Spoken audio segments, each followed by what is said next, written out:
In this guide, I'm going to show you how you can bring back the dislike counter here on YouTube videos. Before we do dive into this video, make sure to like the video and subscribe to the channel with all notifications on. It really does help with the channel and lets us know that you want more content like this. We'd greatly appreciate it. But if you want to bring back the dislike counter here on YouTube videos, here's how you can do it.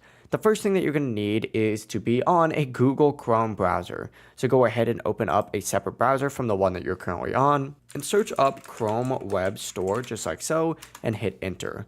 Click on the first result up at the very top, and what you're going to want to do within this store is actually search for return YouTube dislike and select that first option. From here, go ahead and add this to Chrome, hit add extension, and it's going to download onto your Chrome profile. Now, once it's installed, go ahead and back out of these tabs and return to YouTube, refresh it, and then go ahead and select whatever video you like. In this case, we'll select Kai Cenat's Mafia-thon trailer. As you can see, the YouTube dislikes is now going to be back. It looks like this video only has 2.6K dislikes, which isn't that bad. But yeah, it really is as simple as that. If you guys do have any questions, don't hesitate to ask us down in the comment section below. But before you do leave this video, make sure to like the video and subscribe to the channel with all notifications on. We'd greatly appreciate it. Have a great rest of your day.